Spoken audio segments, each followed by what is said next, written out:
Welcome back everyone to the channel. On today's video we're gonna break down the K1200 and we'll see how much wiring the K12 really has. And we take the engine out for a walk and we go deep into the engine breakdown.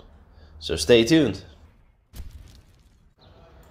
In the previous episode we took the trailer out and went for a small road trip to eventually came home with a new build for this channel, a BMW K1200 RS from the late 90s.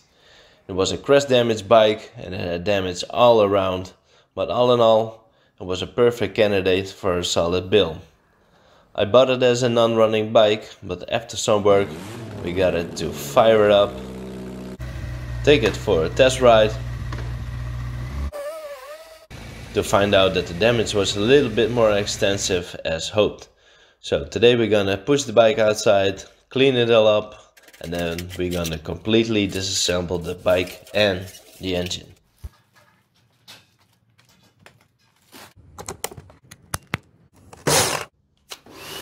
Stop! First I'll spray it in with the Dusty. So this is the degreaser. All the Dutch viewers will know that this really is the bomb. So I'll spray it in, let it soak in for a minute, and then do a rinse with the water.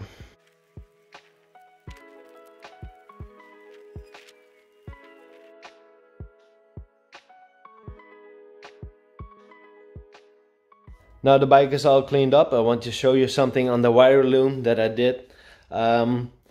So right here, you got injectors 1, 2, 3, 4. So I labeled them all up. Same goes for the coil pack, the grounding of the coil pack, the throttle positioning sensor back there, the airflow meter.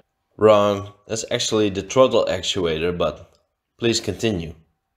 And also the spark plug wires, so 1, 2, 3, 4, so I know on which cylinder each spark plug wire needs to go. Also on the handlebars I labeled everything up individually, so for instance you got here the brake light sensor, the heater grips, and also the controls right here. So I know which wire needs to be connected to which function to get it all working again. Same goes here for the cockpit, for the speedo, and also probably a good tip to share, so you got a male and female connector. So I labeled them both up with the number 1. So I know that these connectors need to be connected together to get it all function again. Labeling up the wiring loom might sound unnecessary to do. You probably think, yeah, I will know it when I start rebuild the bike up again. But trust me, if you gotta rebuild the bike up in a half year or a year time, you really don't know where each wire needs to be connected. So make your life a lot easier. Just take the time by label everything up. That will help you in the end. So right now that's all done, so let's throw it on the time lapse and tear it all apart.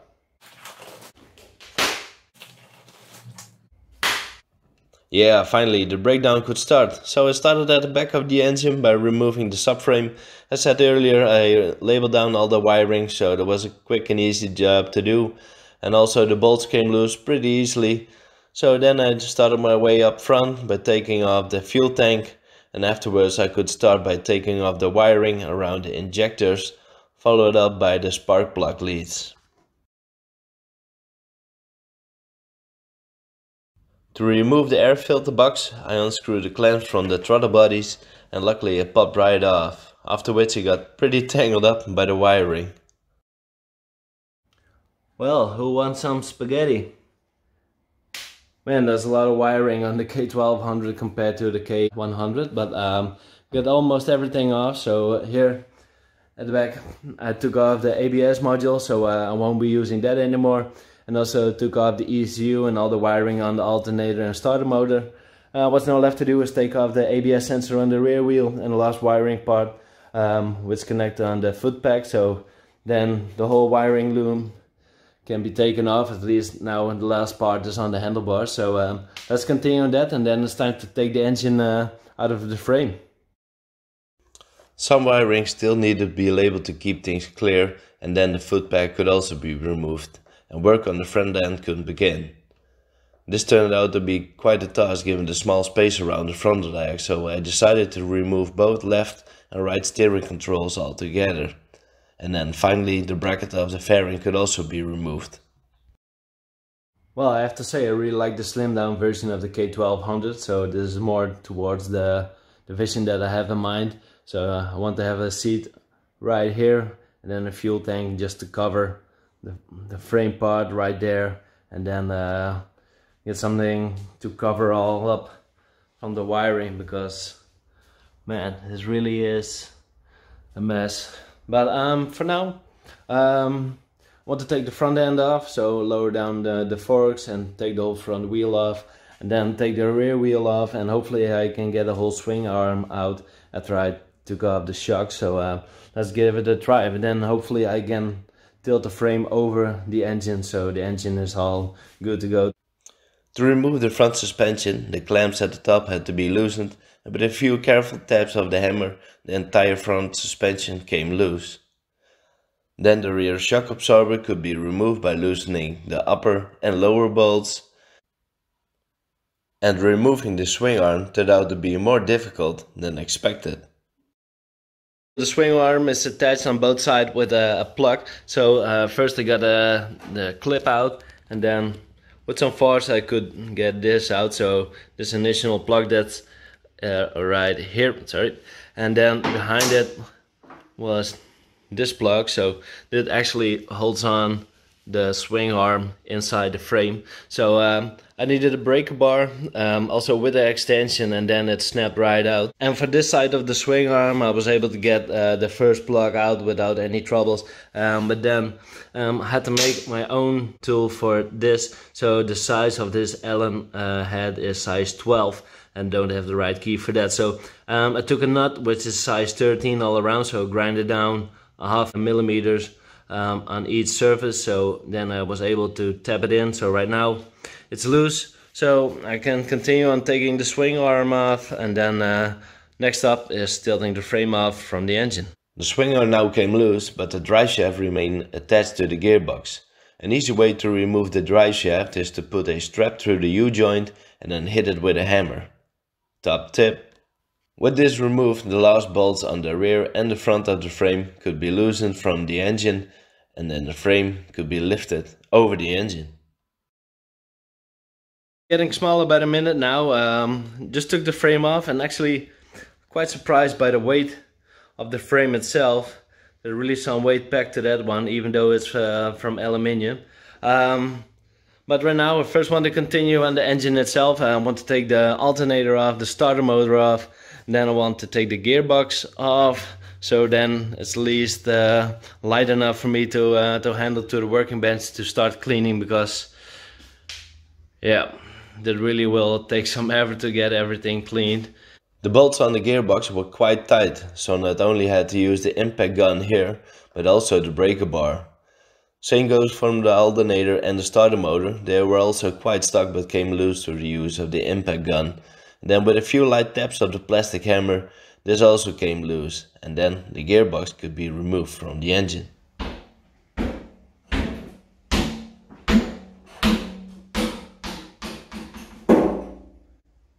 Time to clean up. Well, the initial clean is all done, but don't throw it in the bin just yet. Because you might need it afterwards when you need like a clip or anything, or just a special bolt. That's more or less the parts that I want to keep, so the wheels will be changed, but more about that later. So this all need cleaning, blasting, painting, etc. And this is all the stuff that I bagged and tagged. So just for instance, these bolts are for the mounting up for the frame on the engine, so I'll still need to tag that on, but that will be later. So now this engine needs to go right here, so let's manhandle it.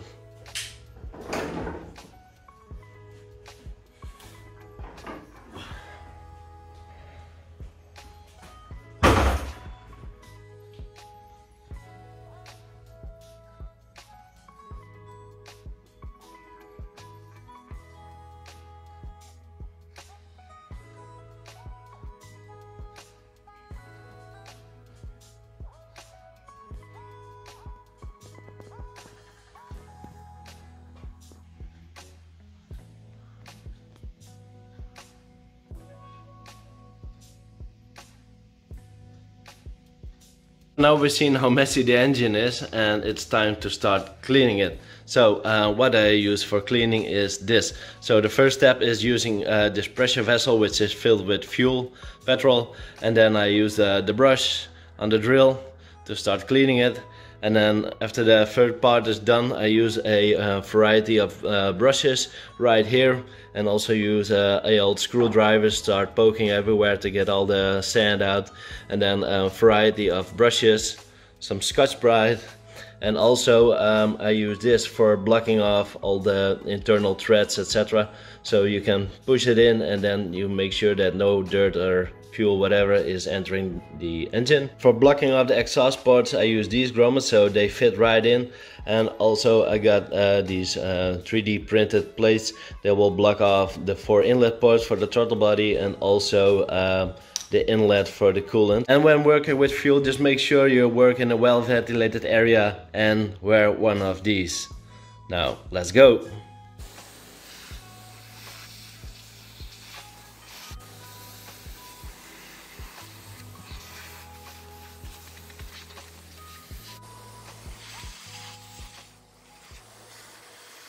So I started cleaning up the engine and removing the fuel lines, to only find out a hidden message written on the engine.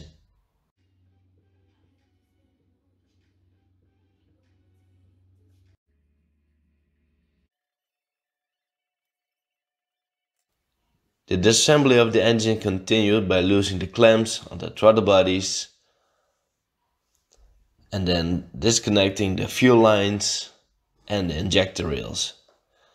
By the way, if you would like to see a specific video on the rebuild and tuning of a throttle bodies, just let me know in the comment section down below.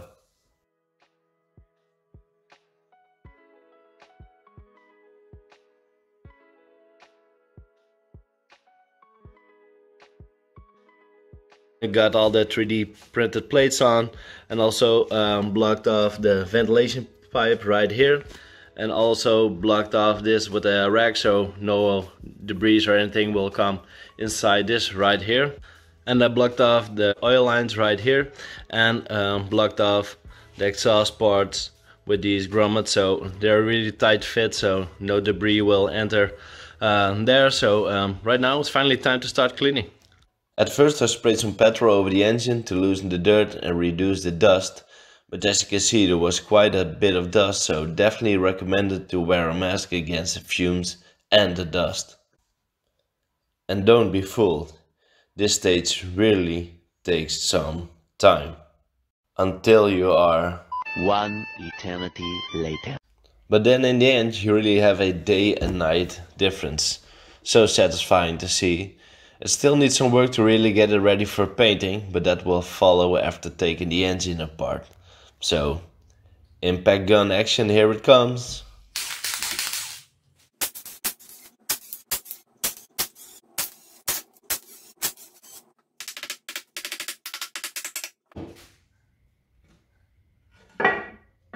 And just like that, the crankcase cover came off.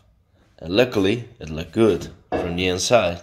So now turn the engine 180 degrees and do it again.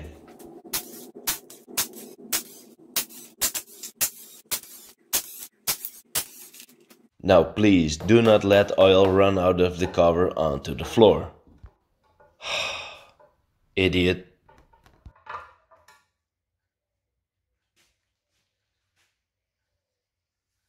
After cleaning up the floor, the gasket could be peeled off, and we rotated the engine 90 degrees. Then the cover for the oil and water pump could be taken off.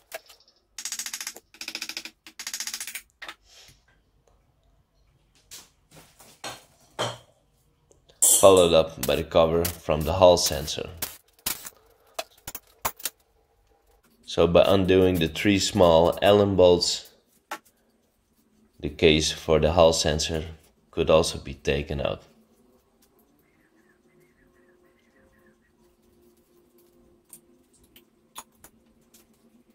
Then it was time to move on the timing chain cover itself.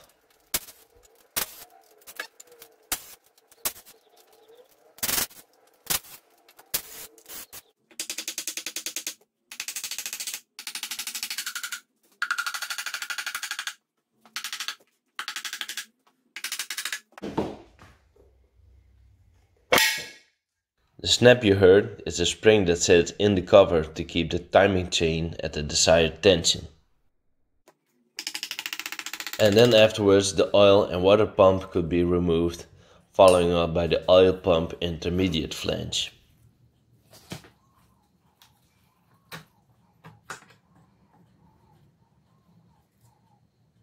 Here I started by loosening the driving dog to release the intermediate flange from the block.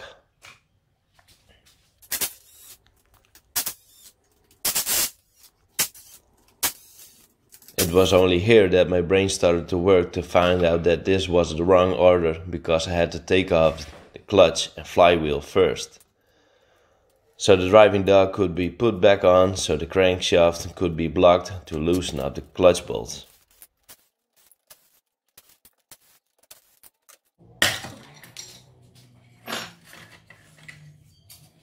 For blocking up the flywheel, I used the back end of the hammer against the intermediate flange, and with some force I could loosen up the nut. And then after a bit of fiddling I got the rubber O-ring out and the flywheel could be taken out.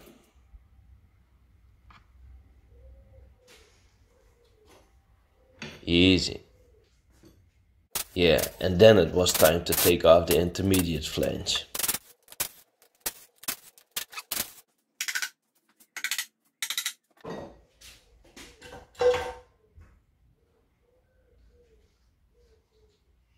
After all the covers of the engine were removed, it was time to turn the engine upside down so the last parts could be taken off. Now that the engine has been turned over, the bolts of the oil pan can be loosened, and by tapping gently with a rubber hammer, the oil pan came loose.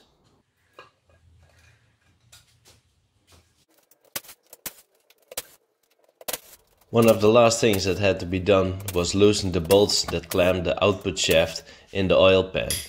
The front ones came off fairly easy, but the rear ones had quite a bit of resistance. And here again, a few light taps with the hammer and the oil pan came loose.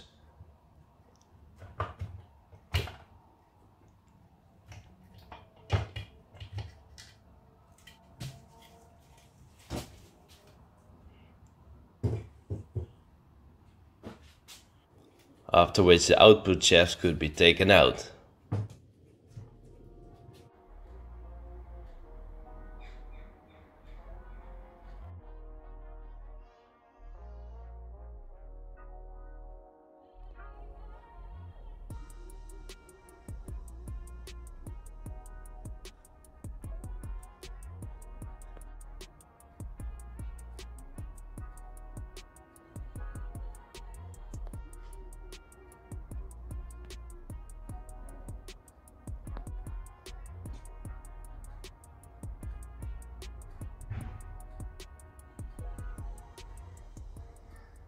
The engine archaeology stops right here, and that has multiple reasons. So in the previous episode we already noticed that the compression numbers are pretty strong and equal all around.